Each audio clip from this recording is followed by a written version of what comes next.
તો નમસ્કાર, જય હિન્દ, વંદે માતરમ ફ્રેન્ડ્સ। તો મિત્રો આજે આપણે 1 થી 50 જેટલા જીકેના એમસીક્યુ જે છે એ જોવાના છે। મિત્રો નવા સિલેબસ મુજબ આપણે 50 જેટલા જીકેના એમસીક્યુ જે છે એ આજના વિડીયોમાં જોવાના છે। તો મિત્રો તમે વિડીયોમાં છેલ્લે સુધી જોતા રહેજો અને મિત્રો ચેનલ ઉપર જો નવા હોય તો ચેનલને પણ ખાસ સબસ્ક્રાઇબ કરી રાખજો। દરરોજ આપણી ચેનલ ઉપર તમને આવા જીકેના વિડીયો જોવા મળશે। તો ચાલો શરૂ કરીએ। પ્રશ્ન નંબર 1, સાચા વિધાનો જણાવો। મિત્રો અહીંયા આપેલા વિધાનો જે છે એ સાચા છે કે ખોટા એ જણાવવાના છે। શિષ્ટ ગુજરાતી ગદ્ય લેખનની શરૂઆત કરનાર ગુજરાતી સાહિત્યમાં દુર્ગારામ મહેતા સૌ પ્રથમ હતા। દુર્ગારામ મહેતાએ માનવ ધર્મ સભાની સ્થાપના કરી હતી। મિત્રો અહીંયા આપેલા બંને વિધાનો જે છે સાચા થશે। ઓપ્શન સી આપણો અહીંયા રાઈટ આન્સર બની જશે। ખાસ યાદ રાખજો, શિષ્ટ ગુજરાતી ગદ્ય લેખનની શરૂઆત કરનાર જે છે ગુજરાતી સાહિત્યમાં દુર્ગારામ મહેતા સૌ પ્રથમ હતા અને દુર્ગારામ મહેતાએ જે છે એ માનવ ધર્મ સભાની સ્થાપના કરેલી હતી। બંને વિધાનો અહીંયા આપેલા સાચા બની જશે। મિત્રો અહીંયા વાત કરીએ દુર્ગારામ મહેતાજી, તો ઈસવીસન 1809 જન્મ એમનો સુરતમાં આવશે। નર્મદ પહેલા દુર્ગારામે સમાજ સુધારાનું કાર્ય જે છે શરૂ કર્યું હતું। શિષ્ટ ગુજરાતી ગદ્ય લેખનની શરૂઆત કરનાર ગુજરાતી સાહિત્યમાં દુર્ગારામ જે છે પ્રથમ હતા। કૃતિઓની એમની જો વાત કરીએ તો રોજનીશી, ધર્મ સાહિત્ય, સમાજ સુધારાના પત્રો, આ બધી એમની કૃતિઓ હતી। સંસ્થા જો એમની વાત કરીએ તો પુસ્તક પ્રસાર મંડળી, માનવ ધર્મ સભા સંસ્થા હતી। 1826માં જે છે સુરતમાં ગુજરાતી શાળાની સ્થાપના પણ કરેલી હતી, ખાસ યાદ રાખજો। ત્યારબાદનો ક્વેશ્ચન જોઈએ બીજો, યુનેસ્કો દ્વારા માનવતાના અમૃત સાંસ્કૃતિક વારસાની પ્રતિનિધિ યાદીમાં નીચેનામાંથી કોણે પ્રતિષ્ઠિત સ્થાન મેળવ્યું છે? યુનેસ્કો દ્વારા માનવતાના જે છે અમૃત સાંસ્કૃતિક વારસાની પ્રતિનિધિ યાદીમાં નીચેનામાંથી કોણે પ્રતિષ્ઠિત સ્થાન મેળવ્યું છે? તો કોણે આવશે રાઈટ આન્સર? અહીંયા ગરબા આવશે। અહીંયા ઓપ્શન સી આપણો રાઈટ આન્સર બની જશે। ત્યારબાદનો ક્વેશ્ચન જોઈએ ત્રીજો, નીચેનામાંથી કોને સ્વતંત્રતા પછી ભારતીય એકીકરણના પિતા તરીકે ઓળખવામાં આવે છે? નીચેનામાંથી કોને જે છે સ્વતંત્રતા પછી જે છે ભારતીય એકીકરણના પિતા તરીકે ઓળખવામાં આવે છે? તો કોણે આવશે રાઈટ આન્સર? અહીંયા સરદાર પટેલ આવશે। ઓપ્શન સી આપણો રાઈટ આન્સર અહીંયા બની જશે। ખાસ યાદ રાખજો કે સ્વતંત્રતા પછી જે છે ભારતીય એકીકરણના પિતા તરીકે કોને? તો સરદાર પટેલને ઓળખવામાં આવે છે। મિત્રો તમે વિડીયોમાં છેલ્લે સુધી જોતા રહેજો। આપણે છેલ્લે જે છે લાસ્ટમાં એક 51મો ક્વેશ્ચન રાખેલો છે જેનો આન્સર તમારે કોમેન્ટમાં જણાવવાનો રહેશે। તો વિડીયોમાં તમે છેલ્લે સુધી જોતા રહેજો। જોઈએ ત્યારબાદનો નેક્સ્ટ ક્વેશ્ચન ચોથો, મનુષ્યને દમનો રોગ થવા માટે શું જવાબદાર હોય છે? મિત્રો આપણે જે છે અહીંયા વિજ્ઞાનના પણ ક્વેશ્ચન લીધેલા છે, જીકેના અને જે છે પાઠ્યપુસ્તકના બધા તમામ ટોપિક જે છે આપણે અહીંયા લઈને આજે આવ્યા છીએ। તો અહીંયા આ જે છે મનુષ્યને દમનો રોગ થવા માટે શું જવાબદાર હોય છે? તો ફૂગ આવશે। ઓપ્શન એ અહીંયા આપણો રાઈટ આન્સર બની જશે। મનુષ્યને દમનો રોગ થવા માટે શું? તો ફૂગ જે છે એ જવાબદાર હોય છે। ત્યારબાદનો ક્વેશ્ચન જોઈએ પાંચમો, મનુષ્યના શરીરમાં સ્વાદુપિંડમાં ઉત્પન્ન થતું ઇન્સ્યુલિન એ શું છે? મનુષ્યના શરીરમાં ઉત્પન્ન થતું જે છે સ્વાદુપિંડમાં ઉત્પન્ન થતું ઇન્સ્યુલિન જે છે એ શું છે? તો હોર્મોન છે, એક પ્રકારનો હોર્મોન છે, ખાસ યાદ રાખજો। મિત્રો તમને વિડીયો ગમતો હોય તો એક લાઇક કરજો। અમે તમારી પાસે માત્ર એક લાઇકની આશા રાખીએ છીએ, તો એક લાઇક તમે જરૂર કરી જ દેજો। જોઈએ ત્યારબાદનો નેક્સ્ટ ક્વેશ્ચન, ધ્વનિની તીવ્રતા માપવાનો વ્યવહારુ એકમ કયો છે? ધ્વનિની તીવ્રતા માપવાનો વ્યવહારુ એકમ જે છે એ કયો છે? તો કયો આવશે રાઈટ આન્સર? અહીંયા ડેસિબલ આવશે। ઓપ્શન બી રાઈટ આન્સર આપણો બની જશે। ધ્વનિની તીવ્રતા માપવાનો વ્યવહારુ એકમ કયો? તો ડેસિબલ છે। નેક્સ્ટ ક્વેશ્ચન જોઈએ ત્યારબાદનો, બાબરના સમકાલીન મેવાડના રાણા કોણ હતા? બાબરના સમકાલીન મેવાડના રાણા જે છે એ કોણ હતા? તો સંગ્રામસિંહ આવશે। અહીંયા ઓપ્શન ડી રાઈટ આન્સર આપણો બની જશે। ખાસ યાદ રાખજો કે બાબરના સમકાલીન મેવાડના રાણા જે છે એ કોણ? તો રાણા સંગ્રામસિંહ હતા। ઓપ્શન ડી રાઈટ આન્સર બની જશે। જોઈએ ત્યારબાદનો નેક્સ્ટ ક્વેશ્ચન, વડી અદાલતના ન્યાયાધીશની મુદત કેટલા વર્ષની હોય છે? વડી અદાલતના ન્યાયાધીશની મુદત જે છે એ કેટલા વર્ષની હોય છે? તો શું આવશે અહીંયા રાઈટ આન્સર? વડી અદાલતના ન્યાયાધીશની મુદત જે છે એ કેટલા વર્ષની આવશે? રાઈટ આન્સર 62 વર્ષ આવશે। ઓપ્શન એ રાઈટ આન્સર આપણો બની જશે। ખાસ યાદ રાખજો, વડી અદાલતના ન્યાયાધીશોની મુદત જે છે કેટલા વર્ષની? તો 62 વર્ષની હોય છે। મિત્રો સુપ્રીમ કોર્ટ જો પૂછાય તો 65 વર્ષ આવશે, એ પણ આપણને સાથે સાથે જે છે એ ખ્યાલ હોવો જોઈએ। જોઈએ ત્યારબાદનો નેક્સ્ટ ક્વેશ્ચન, અજીતનાથ પુરાણની રચના કોણે કરી હતી? અજીતનાથ પુરાણની રચના જે છે એ કોણે કરી હતી? તો કોણે આવશે? રન્ના આવશે। અહીંયા ઓપ્શન બી રાઈટ આન્સર આપણો બની જશે। અજીતનાથ પુરાણની રચના જે છે એ કોણે? તો રન્ના જે છે એમણે કરેલી હતી। મિત્રો અહીંયા શાંતિ પુરાણની રચના જે છે કવિ પોન્નાએ કરી હતી, એ પણ આપણને ખ્યાલ હોવો જોઈએ। સાથે સાથે આદિપુરાણની રચના જે છે કવિ પંપાએ જે છે એ કરેલી હતી, એ પણ આપણને ખ્યાલ હોવો જ જોઈએ। જોઈએ ત્યારબાદનો નેક્સ્ટ ક્વેશ્ચન, એનડીપીનું પૂરું નામ જણાવો। એનડીપી એનું પૂરું નામ જે છે એ શું થશે? તો શું આવશે રાઈટ આન્સર? અહીંયા નેટ ડોમેસ્ટિક પ્રોડક્ટ આવશે। અહીંયા ઓપ્શન બી રાઈટ આન્સર આપણો બની જશે। નેટ ડોમેસ્ટિક પ્રોડક્ટ જે છે એનું પૂરું નામ થશે, ખાસ યાદ રાખજો। ત્યારબાદનો ક્વેશ્ચન જોઈએ, નીચેનામાંથી ગુજરાતનો કયો જિલ્લો ભારતનો પ્રથમ સંકલિત બાગાયતી જિલ્લો બન્યો છે? નીચેનામાંથી ગુજરાતનો કયો જિલ્લો જે છે એ ભારતનો પ્રથમ સંકલિત બાગાયતી જિલ્લો બન્યો છે? તો કયો જિલ્લો આવશે રાઈટ આન્સર અહીંયા? વલસાડ આવશે. ઓપ્શન સી રાઈટ આન્સર આપણો બની જશે. ખાસ યાદ રાખજો કે ગુજરાતનો જે છે વલસાડ જિલ્લો એ ભારતનો પ્રથમ સંકલિત બાગાયતી જિલ્લો બનેલો છે. મિત્રો તમે વિડીયોમાં છેલ્લે સુધી જોતા રહેજો અને છેલ્લે જે છે આ 50માંથી તમારા કેટલા સાચા પડે છે એ પણ તમારે કોમેન્ટમાં જણાવવાનું રહેશે. તો વિડીયોમાં તમે છેલ્લે સુધી જોતા રહેજો.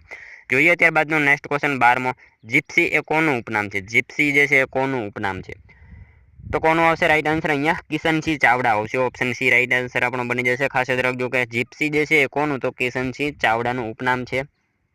મિત્રો એમની વાત કરીએ કિશનસિંહ ચાવડા તો એમનો જન્મ જે છે સુરતમાં થયો હતો. તેમની આત્મકથાની જો વાત કરીએ તો અમાસથી પૂનમ ભણી આ એમની આત્મકથા છે. મિત્રો તેઓ ઉત્તર પ્રદેશના રાજાના સેક્રેટરી પદ તરીકે જે છે કાર્યરત હતા એ પણ આપણને ખ્યાલ હોવો જ જોઈએ.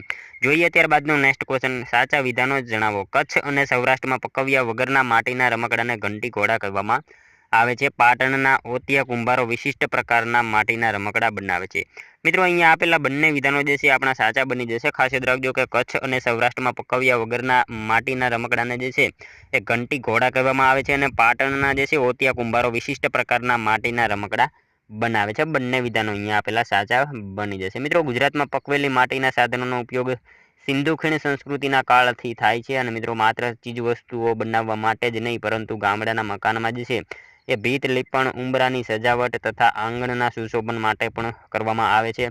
અને મિત્રો પાટણના ઓતિયા કુંભારો વિશિષ્ટ પ્રકારના રમકડા બનાવે છે અને મિત્રો સુરેન્દ્રનગરના થાનમાં જે છે એ પણ માટીના રમકડા બને છે. સાથે સાથે એના વિશે જે છે એ પણ આપણને ખ્યાલ હોવો જ જોઈએ.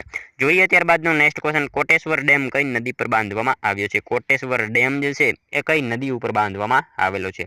તો ભાગીરથી નદી આવશે. ઓપ્શન સી રાઈટ આન્સર આપણો બની જશે. અહીંયા ખાસ યાદ રાખજો કે કોટેશ્વર ડેમ જે છે કઈ નદી ઉપર? તો ભાગીરથી નદી ઉપર બાંધવામાં આવેલો છે. મિત્રો આ ડેમ જે છે ને એ ઉત્તરાખંડમાં ભાગીરથી નદી ઉપર જે છે બાંધવામાં આવેલો છે. ખાસ યાદ રાખજો રાજ્ય જે છે ઉત્તરાખંડ આવશે. જોઈએ ત્યારબાદનો નેક્સ્ટ ક્વેશ્ચન.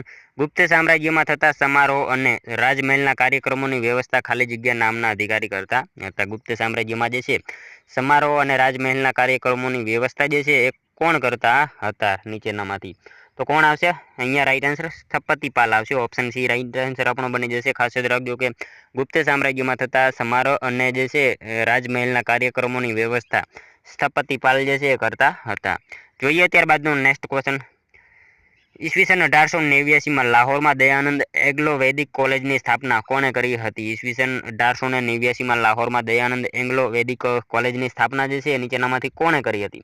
તો લાલા હંસરાજે કરી હતી. ખાસ યાદ રાખીશું. ઓપ્શન બી રાઈટ આન્સર આપણો બની જશે. ઈસવીસન 1889માં લાહોરમાં જે છે દયાનંદ એંગ્લો વૈદિક કોલેજની સ્થાપના કોણે? તો લાલા હંસરાજ જે છે એમણે કરેલી હતી. સ્વામી શ્રદ્ધાનંદે ઈસવીસન 1902માં હરિદ્વાર પાસે જે છે કાંગડી ગુરુકુળની સ્થાપના કરી હતી. એ પણ આપણને સાથે સાથે જે છે ખ્યાલ હોવો જ જોઈએ. જોઈએ ત્યારબાદનો નેક્સ્ટ ક્વેશ્ચન. નાબાર્ડની સ્થાપના ક્યારે થઈ હતી? નાબાર્ડ. મિત્રો આ નાબાર્ડની સ્થાપના જે છે ક્યારે થઈ અને નાબાર્ડનું પૂરું નામ પણ આપણને ખ્યાલ હોવો જ જોઈએ. નાબાર્ડની પહેલાં તો અહીંયા સ્થાપના જે છે એ ક્યારે? તો 1982માં થયેલી હતી. ખાસ યાદ રાખીશું. ઓપ્શન ડી આપણો રાઈટ આન્સર બની જશે.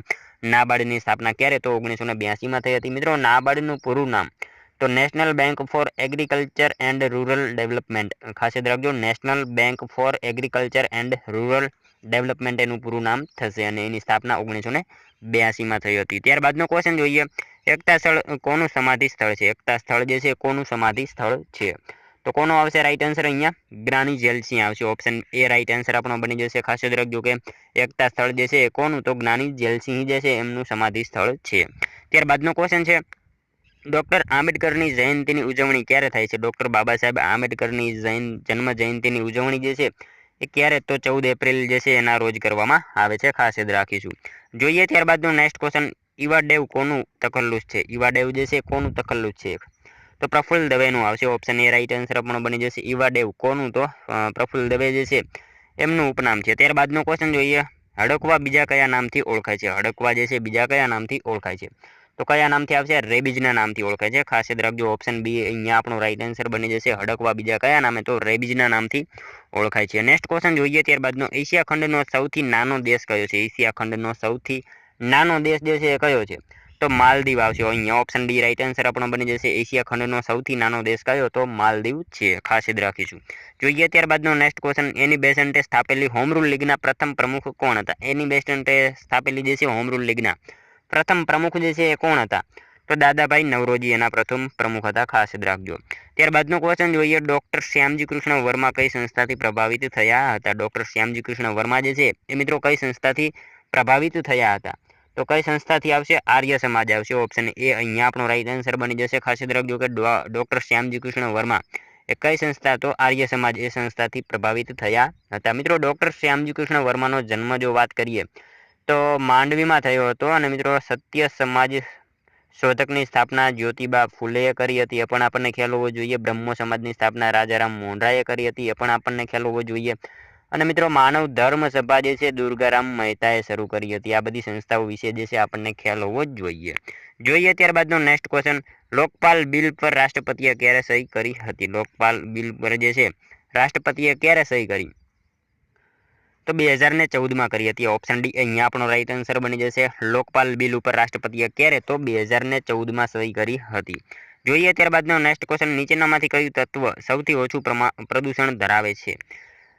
એટલે કે પ્રદૂષણ કરે છે, નીચેનામાંથી કયું તત્વ જે છે સૌથી ઓછું પ્રદૂષણ કરે છે? તો કયું તત્વ આવશે? અહીંયા હાઇડ્રોજન આવશે, ઓપ્શન એ આપણો રાઈટ આન્સર અહીંયા બની જશે। નીચેનામાંથી જે છે હાઇડ્રોજન એ તત્વ સૌથી ઓછું પ્રદૂષણ ધરાવે છે। ત્યારબાદનો ક્વેશ્ચન જોઈએ, કનૈયાલાલ મુનશીએ કયા રાજ્યના રાજ્યપાલ તરીકે પણ સેવા બજાવેલ છે? કનૈયાલાલ મુનશી એમને નીચેનામાંથી કયા રાજ્યમાં જે છે રાજ્યપાલ તરીકે પણ સેવા બજાવેલી છે? તો ઉત્તર પ્રદેશ આવશે, ઓપ્શન બી રાઈટ આન્સર આપણો બની જશે। ખાસ યાદ રાખીશું, આપણે સૌ જાણીએ છીએ મિત્રો અહીંયા જે છે કનૈયાલાલ મુનશીએ ઉત્તર પ્રદેશમાં રાજ્યપાલ તરીકે પણ સેવા બજાવેલી હતી। જોઈએ ત્યારબાદનો નેક્સ્ટ ક્વેશ્ચન, ગ્રીન હાઉસ વાયુઓ અંગે સાચા વિધાનો જણાવો। ગ્રીન હાઉસ વાયુઓ અંગે સાચા વિધાનો જે છે એ જણાવો।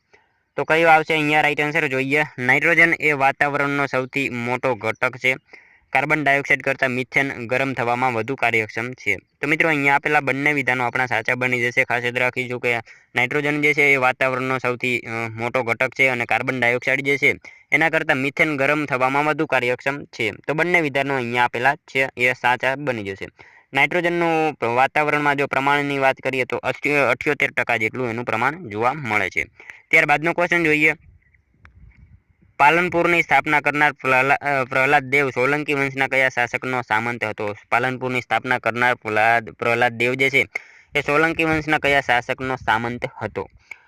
તો અજય પાળ આવશે અહીંયા, ઓપ્શન એ આપણો રાઈટ આન્સર બની જશે। પાલનપુરની સ્થાપના કોણે કરી? મિત્રો આ પ્રશ્ન જે છે પૂછાય તો પ્રહલાદ દેવ આવશે, પ્રહલાદ દેવ પરમાર, એ પણ આપણને ખ્યાલ હોવો જ જોઈએ।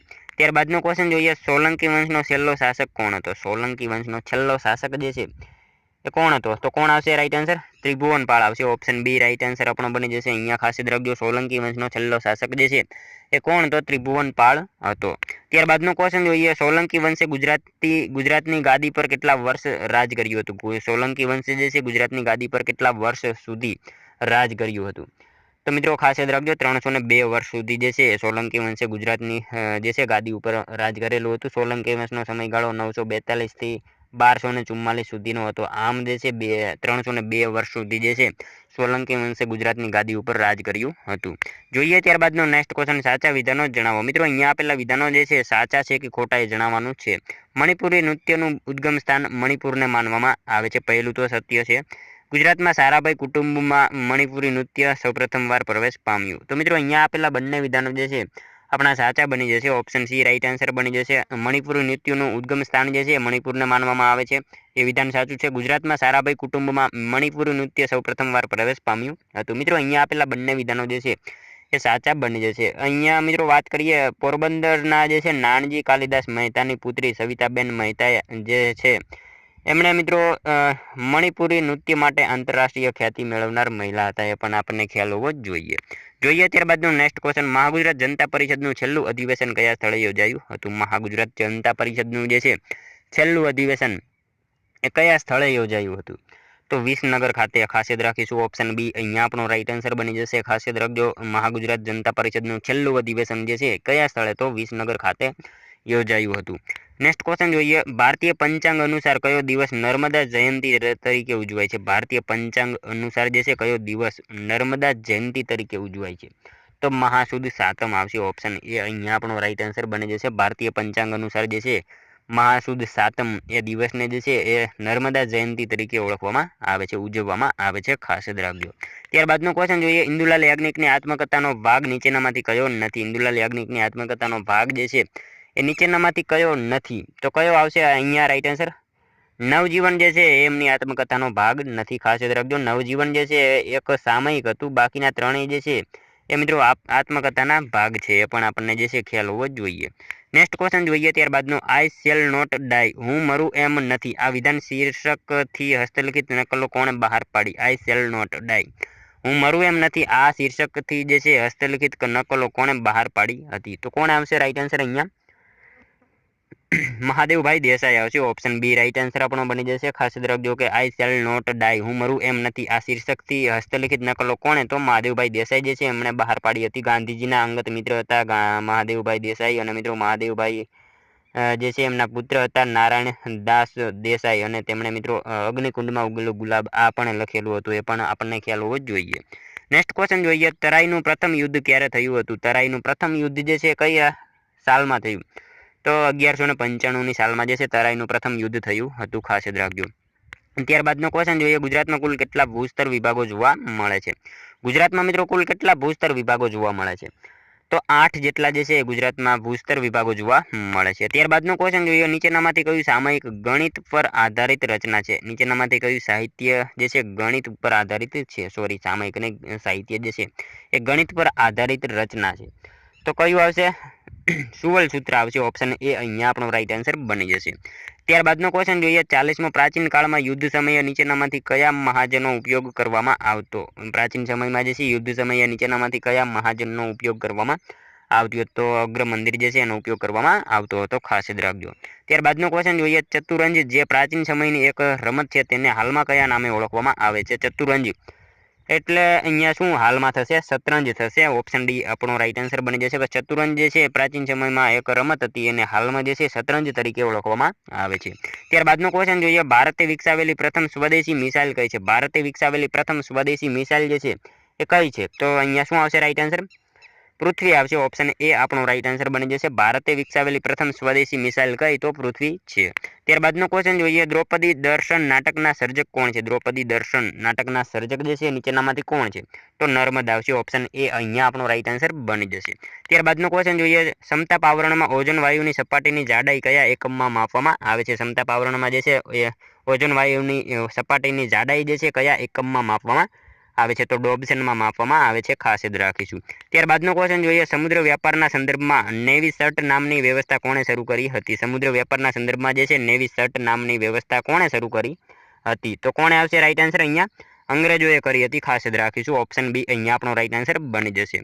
ત્યારબાદનો ક્વેશ્ચન જોઈએ, ઈસ્ટ ઇન્ડિયા કંપનીએ કયા વર્ષમાં બોમ્બેને પોર્ટુગીઝો પાસેથી મેળવ્યું હતું? ઈસ્ટ ઇન્ડિયા કંપનીએ જે છે કયા વર્ષમાં બોમ્બેને પોર્ટુગીઝો પાસેથી મેળવ્યું હતું?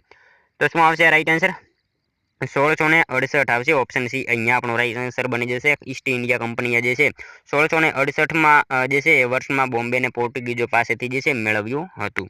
નેક્સ્ટ ક્વેશ્ચન જોઈએ, ત્યારબાદનો, કઈ મીઠાઈ મુસ્લિમો ભારતમાં લાવ્યા? કઈ મીઠાઈ જે છે એ મુસ્લિમો ભારતમાં લાવ્યા હતા? તો મિત્રો આ અહીંયા જલેબી જે છે એ ભારતમાં મુસ્લિમો લાવેલા હતા, ખાસ યાદ રાખીશું। ત્યારબાદનો ક્વેશ્ચન જોઈએ, ગુજરાતમાં સૌપ્રથમ આયુર્વેદ કોલેજની સ્થાપના ક્યાં થઈ હતી? ગુજરાતમાં સૌપ્રથમ આયુર્વેદ કોલેજની સ્થાપના જે છે એ ક્યાં થઈ હતી? તો ક્યાં આવશે રાઈટ આન્સર? અહીંયા પાટણ ખાતે થઈ હતી, ઓપ્શન ડી રાઈટ આન્સર આપણો બની જશે। ખાસ યાદ રાખજો, ગુજરાતમાં સૌપ્રથમ આયુર્વેદ કોલેજની સ્થાપના ક્યાં? તો પાટણ ખાતે થયેલી હતી। ત્યારબાદનો ક્વેશ્ચન જોઈએ, 1920ની લીગ ઓફ નેશન્સની સભામાં ભારતીય રાજવીઓના પ્રતિનિધિ તરીકે કયા રાજવીએ ભાગ લીધો હતો? તો કયા રાજવીએ અહીંયા રાઈટ આન્સર આવશે? જામ રણજીતસિંહ જે છે એમણે ભાગ લીધેલો હતો 1920ની લીગ ઓફ નેશન્સની સભામાં ભારતીય રાજવીઓના પ્રતિનિધિ તરીકે જે છે જામ રણજીતસિંહજી જે છે એમણે ભાગ લીધેલો હતો। ત્યારબાદનો ક્વેશ્ચન જોઈએ, બેજુ બાવરા એટલે કે એમને પછી જે છે ગુજરાતનો પહેલો સંગીતકાર તરીકે કોને ઓળખવામાં આવે છે? બેજુ પછી જે છે ગુજરાતનો પહેલો સંગીતકાર તરીકે કોને ઓળખવામાં આવે છે? તો આદિત્યરામ વ્યાસને ઓળખવામાં આવે છે, ખાસ યાદ રાખીશું। જોઈએ મિત્રો ત્યારબાદનો લાસ્ટ 51મો ક્વેશ્ચન, જેનો આન્સર જે છે એ તમારે કોમેન્ટમાં જણાવવાનો રહેશે। જયશંકર સુંદરીનું સૌપ્રથમ નાટક કયું છે? જયશંકર સુંદરીનું સૌપ્રથમ નાટક જે છે એ નીચેનામાંથી કયું છે? એક મિત્રો આનો આન્સર તમારે કોમેન્ટમાં જણાવવાનો રહેશે। સાથે સાથે મિત્રો આ 50માંથી તમારા કેટલા સાચા પડ્યા એ પણ તમારે કોમેન્ટમાં જણાવવાનું રહેશે। તો મિત્રો આ તો વિડીયો જો તમને વિડીયો પસંદ આવ્યો હોય તો એક લાઇક કરજો, તમારા મિત્રો જોડે શેર કરજો જેથી અમને પણ ઉપયોગી બને. અને મિત્રો આપણી ચેનલ ઉપર જો તમે નવા હોય તો ચેનલને ખાસ સબસ્ક્રાઇબ કરી રાખજો. દરરોજ આપણી ચેનલ ઉપર તમને આવા જીકેના વિડીયો જોવા મળશે. તો મળશું હવે આપણે કાલે બીજા વિડીયોમાં. ત્યાં સુધી જય હિન્દ, વંદે માતરમ.